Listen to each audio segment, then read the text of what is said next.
1 जनवरी 1940 को माननीय असरानी साहब की जीवन यात्रा प्रारंभ हुई और इसका समागम 20 अक्टूबर 2025 को दीपावली के शुभ अवसर पर हुआ। जो भी है, जिसको हम ऑलमाइटी कहते हैं, सर्वशक्तिमान जिसे कहते हैं, वो उनकी आत्मा को शांति प्रदान करे और उनके परिवारजन को इस गमन से, उनके जाने से जो दुख और कष्ट पहुंचा है, उन कष्टों को सहन करने की शक्ति प्रदान करे।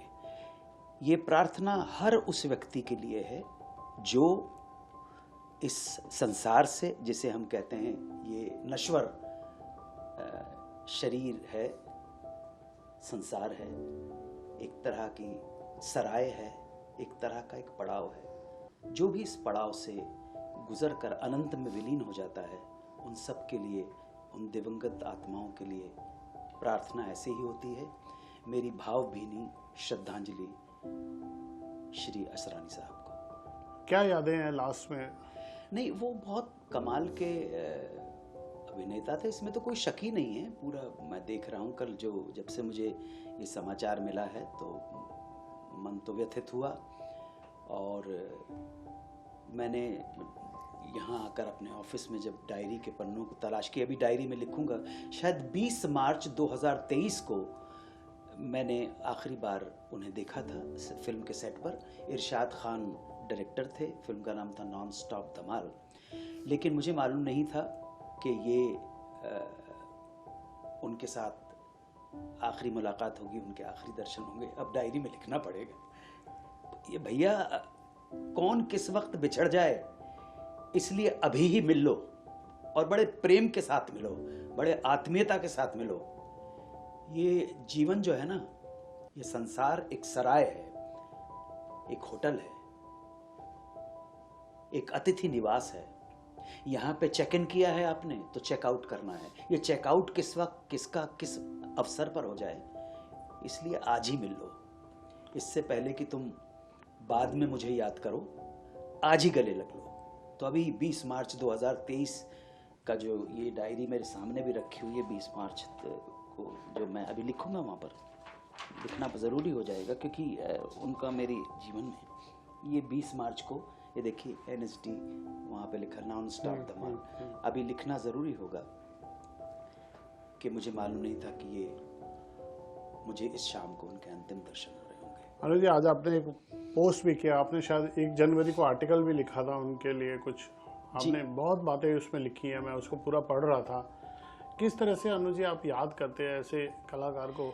देखिए, मैंने जहाँ तक मेरा उनके साथ डायरेक्ट कोई एसोसिएशन है तो वो बहुत कम था। एक फिल्म उन्होंने डायरेक्ट की थी जिसमें मैंने छोटा सा एक रोल किया था। लेकिन उस फिल्म के निर्माण के दौरान एक ऐसी घटना हो गई, 6 अगस्त 1993 को, 6 अगस्त 1993 को, 5 अगस्त को मुझे उनके साथ शूटिंग करनी थी। तो उन्होंने कहा कि बस एक ही शॉट बचा है तो आप कल का छुट्टी कर लीजिए। और उसके बाद 6 अगस्त आ गई। 6 अगस्त को फिर एक फ़ोन कॉल ने जीवन की दिशा बदल दी, क्योंकि इस फ़ोन कॉल के बाद मैं एक शूटिंग पे, अचानक मेरे सामने वो शूटिंग आ गई। और वो एक सीरियल की थी शूटिंग, अंताक्षरी जिसको कहते हैं। और उसकी कहानी मैं कई बार कह चुका हूँ, बहरहाल अभी तो, लेकिन इनडायरेक्टली, अप्रत्यक्ष रूप से असरानी साहब जुड़े हुए, मैं कभी ये भूल नहीं बात। 6 अगस्त 1993 को, 5 अगस्त 1993 को मैं सर के साथ शूटिंग कर रहा था, वो डायरेक्ट कर रहे थे। तो उसके बाद 6, 7, 8, 9 अगस्त को मैंने इस प्रोग्राम की शूटिंग की, अंताक्षरी की। और वहीं से जीवन ने एक नया मोड़ ले लिया। सो उस नए मोड़ में, जब भी नए मोड़ की सोचता हूँ, मेरी ज़िंदगी का एकमात्र चमत्कार वही था कि पता नहीं कैसे ऊपर वाले को मुझ पे दया आ गई, मेहरबानी हो गई। लोगों ने भी स्वीकार कर लिया। मतलब आप वो शूटिंग कर रहे थे? जी जी, और 5 आपको अगस्त को शूटिंग कर रहे उनसे थे। छुट्टी लेनी पड़ी नहीं उसके नहीं, साथ? उन्होंने कहा कि कल बड़े दिन से हम लोग शूटिंग कर रहे हैं, कल आपका, परसों आप आ जाइएगा, हाँ। तो एक ही शॉट बाकी बचा है सीन का, वो मैं ले लूंगा। और मैं बड़ा खुशी खुशी घर आ गया। 5 अगस्त को 1993 को उनके साथ ही शूटिंग कर रहा था। ये इस फिल्म का नाम था उड़ान, जिसे प्रोड्यूस किया था ललित कपूर और शबनम कपूर ने। डायरेक्ट कर रहे थे असरानी साहब। अनुज जी, उन्होंने अपनी इच्छा जाहिर की थी कि मेरा संस्कार जब होगा बहुत प्राइवेट रखा जाए। कल हमें जैसे सूचना मिली, हम लोग दौड़ भाग कर रहे थे, तो हमको बड़ी मुश्किल से पता चला कि सांता क्रूज क्रिमेशन ग्राउंड में उनको ले गए, और जब हम वहाँ पहुँचे तब तक उनका क्रिमेशन हो चुका था। जी। इसके पीछे क्या भावना रही होगी अनुज जी?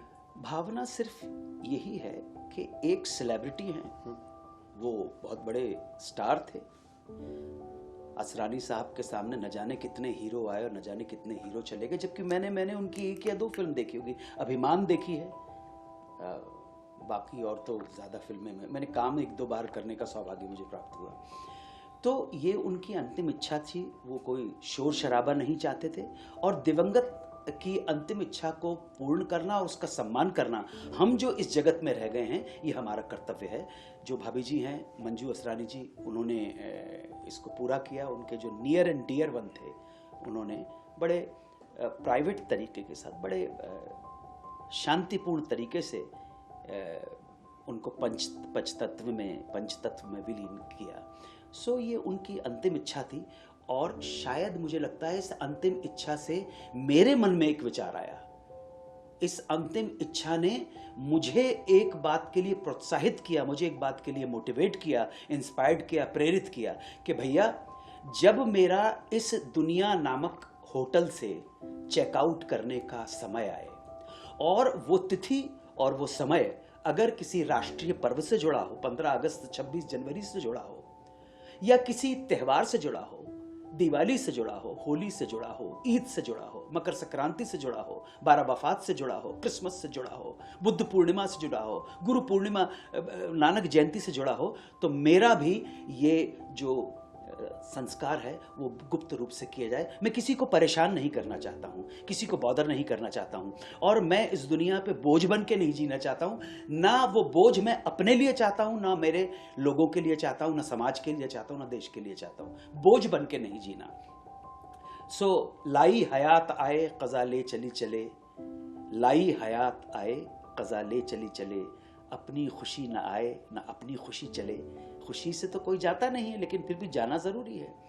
गालिब का एक शेर है कि गमे हस्ती का असद किससे हो जुज़मर्ग इलाज, गमे हस्ती का असद किससे हो जुज़मर्ग इलाज, शम्मा हर हाल में जलती है सहर होने तक। तो जब तक चेकआउट होने का टाइम नहीं आया, तब तक जलना अवश्य है, लेकिन जल के किसी को तकलीफ न दे। जल जाने के बाद ना अपने परिवार को, ना अपने पत्नी को, ना अपनी संतानों को, ना देश को, ना समाज को, ना दोस्तों को, ना इस समाज के लोगों को, ना अपने फैन को कोई तकलीफ नहीं देना चाहता, किसी पे बोझ बन के नहीं जीना चाहता हूँ। तो जब मेरा समय आए चेकआउट करने का, दुनिया तो सराय है, मुसाफिर खाना है, होटल है, तो चेक इन किया है तो चेकआउट करना भी बहुत ज़रूरी है। या आप ये मत सोचना कि टिक जाओगे आप, ये परमानेंट रेजिडेंस नहीं है आपका।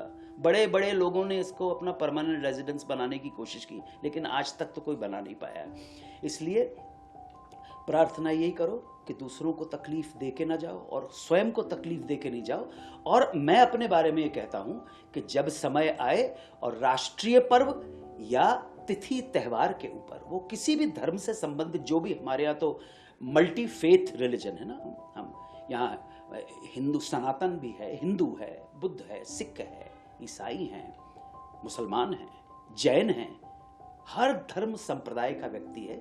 यही हमारे देश की जो है बहुआयामी व्यक्तित्व है हमारे देश का। तो अगर मेरी मृत्यु जब हो, जाने का समय है और वो तिथि इन त्योहारों पर पड़े, तो मुझे भी बहुत गुप्त रूप से, जिसे कहते हैं सुपुर्द आतिश, या जिस मेरे घर वालों को जो भी कुछ मेरे इस नश्वर शरीर का करना है वो कर दिया जाए, किसी को बताया नहीं जाए।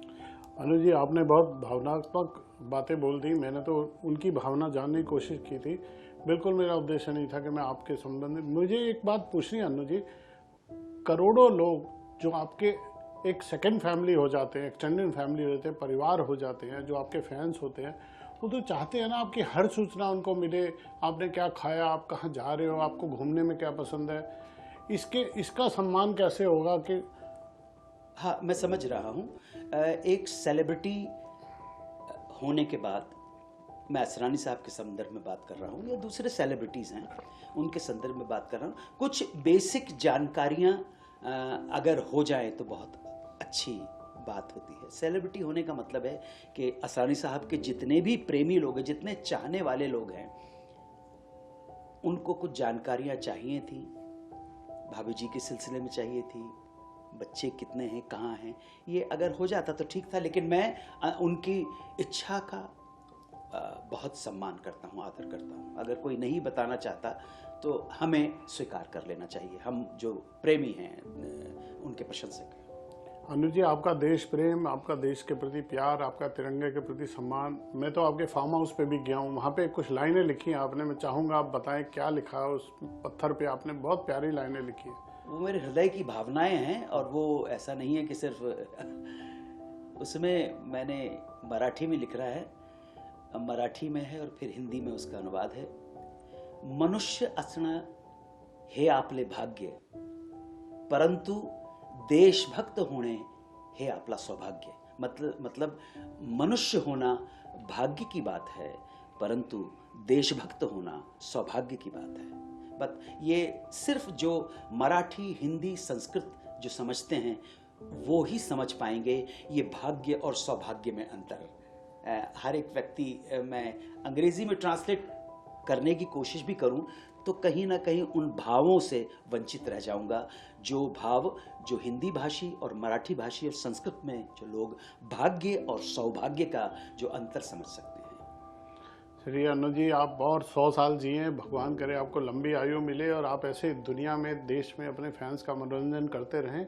हमसे बात करने के लिए बहुत शुक्रिया। एक बार फिर महान कलाकार असरानी साहब को हार्दिक श्रद्धांजलि। ईश्वर उनकी आत्मा को मोक्ष प्रदान करे। जय हिंद, वंदे मातरम, ओम नमः शिवाय। बहुत धन्यवाद।